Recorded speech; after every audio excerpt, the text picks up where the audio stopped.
आपको बता दें, स्वाति मालीवाल केस में आज विभव कुमार को कोर्ट में पेश करेगी दिल्ली पुलिस।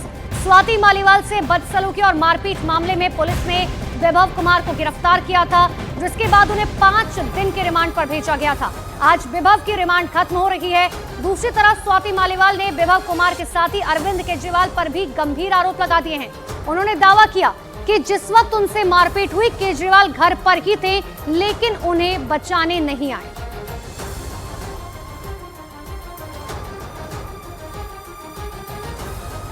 तो दिल्ली के मुख्यमंत्री अरविंद केजरीवाल के आवास पर आम आदमी पार्टी की राज्यसभा सांसद स्वाति मालीवाल के साथ बदसलूकी केस में स्वाति मालीवाल ने बहुत बड़ा पर्दाफाश किया है। देखिए, स्वाति मालीवाल ने इस बात का आरोप लगाया कि उनके साथ मारपीट होती रही, वो चिल्लाती रही, लेकिन घर में मौजूद होने के बावजूद केजरीवाल उनकी मदद के लिए नहीं पहुंचे।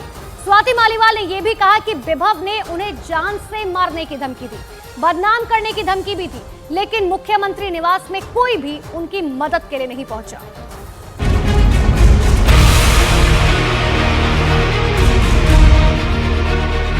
मेरा चीरहरण तो मेरा उस घर में हुआ, और चरित्र हरण मेरा रोज चलाया जा रहा है।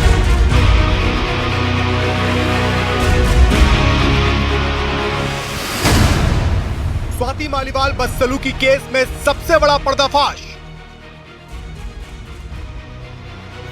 उन्होंने मुझे 7-8 थप्पड़ पूरी जोर से मारे। मैं सोफे पे बैठी थी, वो सामने खड़े थे और वो मारे ही जा रहे थे। स्वाति ने बताया दिल्ली सीएम आवास में क्या क्या हुआ।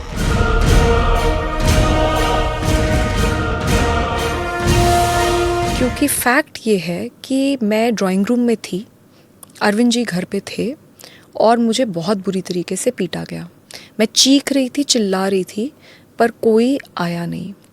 ये भी फैक्ट है कि आज तक इतना सब कुछ हो जाने के बावजूद मेरे पास अरविंद जी का कोई कॉल नहीं आया। 13 मई को दिल्ली के मुख्यमंत्री अरविंद केजरीवाल के आवास पर स्वाति मालीवाल के साथ किस कदर बदसलूकी की गई, कैसे एक महिला के साथ अभद्र व्यवहार किया गया, कैसे मुख्यमंत्री आवास जैसे हाई सिक्योरिटी जोन में ड्राइंग रूम के अंदर एक महिला के साथ मारपीट की गई, इस पूरी कहानी को स्वाति मालीवाल ने पहली बार कैमरे के सामने बयां किया। आराम से बैठी हुई थी, इतने में विभव कुमार जो कि उनके पीएस थे, वो वहाँ पे धनधनाते हुए आते हैं। He entered from the door और वो चिल्लाने लगते हैं और गालियाँ दे रहे थे। और उन्होंने मुझे बोला कि तेरी औकात क्या है, तेरी हिम्मत कैसे हुई हमें मना कर दे, तेरे को तो हम सबक सिखाएंगे, नीच औरत, पता नहीं क्या क्या बोल रहे थे वो। और उस समय मैं बहुत सकपका गई और मैंने उनको बोला भी कि भाई क्या हो गया, मतलब अरविंद जी आ रहे हैं, क्या हो क्या गया। तो इतना मैंने बोला और इतने में ही उन्होंने हाथ छोड़ दिया। उन्होंने मुझे 7-8 थप्पड़ पूरी ज़ोर से मारे। मैं सोफे पे बैठी थी, वो सामने खड़े थे और वो मारे ही जा रहे थे। मुझे बिल्कुल समझ नहीं आया कि क्या हुआ। इतने में मैंने अपने आप को बचाने के लिए अपने पैर से उनको पुश करने की कोशिश करी। तो जब मैंने उन्हें पुश करने की कोशिश करी तो उन्होंने मेरा पैर पकड़ लिया और मुझे नीचे घसीट दिया। उसमें मेरा सर भी, जो वो सेंटर टेबल है, उस पे जाके टकराया। मैं नीचे गिरी और फिर उन्होंने मुझे लातों से मारना शुरू किया और मैं चीखती रही, चिल्लाती रही, मैं मदद मांगती रही और मैंने उन्हें इतनी बार बोला कि मेरे पीरियड्स चल रहे हैं, मुझे छोड़ दो, मुझे बहुत दर्द हो रहा है। उसके बावजूद वो आदमी नहीं माना। सीएम हाउस में स्वाति मालीवाल के साथ क्या क्या हुआ, स्वाति ने ऑन कैमरा सब कुछ बताया।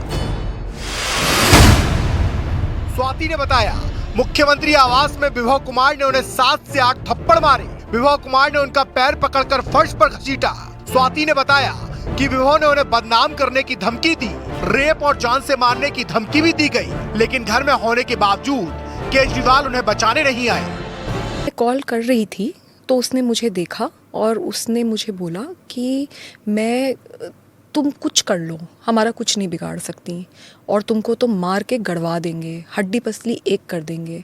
पर मैंने उसकी सुनी नहीं और मैंने कॉल कर दिया। मुझे बताया गया था कि अरविंद केजरीवाल जी घर में हैं और वो मुझसे मिलने आने वाले हैं और मैं बहुत ज़ोर ज़ोर से चीख चीख के हेल्प मांग रही थी, लेकिन कोई मदद के लिए नहीं आया। मैं अपॉइंटमेंट लेके तो हार्डली कभी गई हूँ। जब मैं घर गई हूँ तब तो मैंने कभी भी अपॉइंटमेंट नहीं लिया। हाँ, ज़रूर है कि अगर ऑफिस जाते हैं उनके, क्योंकि उनकी मीटिंग्स लगी हुई होती हैं और बहुत एक प्रोटोकॉल होता है, तो अगर सेक्रेटेरिएट जाते हैं तब एक बार ऑफिस पे के लिए ऑफिशियल टाइम लेके जाया जाता है। लेकिन जब घर जाते हैं तो मैं ऐसे ही जाती हूँ। ये कहते हैं कि मैं ट्रेसपास कर रही थी, मेरे पास कोई अपॉइंटमेंट नहीं था। तो मैं ये जानना चाहती हूँ कि अगर मैं ट्रेसपास कर रही थी तो फिर तो गेट पे ही रोक देते। And on top of it, मैंने कब एफआईआर में कह दिया कि मेरे कपड़े फट गए? मैंने कब एफआईआर में कहा कि मेरा सर फट गया जी, मैं खूनम खून हो गई? एग्जैक्टली जो मेरे साथ हुआ है, वर्ड टू वर्ड बिल्कुल मैंने वही लिखा है। मैंने ना आगे लिखा ना पीछे लिखा। और मैं अगर गलत हूँ, मैं बिल्कुल तैयार हूँ, मेरा पॉलीग्राफ टेस्ट मैं चाहती हूँ कि पुलिस करे, उससे सब क्लियर हो जाएगा। स्वाति मालीवाल ने बताया कैसे सीएम आवास में उनके साथ मारपीट हुई, कैसे वो जोर जोर से चीखती रही लेकिन कोई उन्हें बचाने नहीं आया। स्वाति के मुताबिक खुद मुख्यमंत्री अरविंद केजरीवाल सीएम हाउस में मौजूद थे, उनकी पत्नी और माता पिता भी सीएम हाउस में मौजूद थे, पूरा स्टाफ भी सीएम हाउस में मौजूद था, लेकिन किसी ने भी उन्हें बचाने की कोशिश नहीं की। स्वाति के इस बयान के बाद बीजेपी ने केजरीवाल पर हमले बहुत तेज कर दिए हैं। आम आदमी पार्टी एक अर्बन नक्सल के एक गैंग है और उनके ही पार्टी में महिला को सुरक्षा आज नहीं है। और जिस प्रकार से स्वाति मालीवाल के मुंह को चुप करने का प्रयास हुआ, एविडेंस को साफ करने का प्रयास हुआ और एक एमपी होने के बाद भी उनके साथ जिस प्रकार का दुर्व्यवहार हुआ, ये आम आदमी पार्टी के कल्चर को दर्शाता है। उनकी एफआईआर थाने के अंदर मौजूद है, मामला अदालत के अंदर है। सरकार को चाहिए कि इसका प्रॉपर इन्वेस्टिगेशन होना चाहिए, सच्चाई देश के सामने आनी चाहिए। उनके साथ क्या हुआ क्या नहीं हुआ, दोनों तरफ से एक दूसरे के खिलाफ इल्जामात लग रहे हैं। जब तक इन्वेस्टिगेशन नहीं होगा सच्चाई सामने नहीं आएगी। इसलिए ये जिम्मेदारी सरकार की है कि ईमानदारी के साथ इन्वेस्टिगेशन कराए।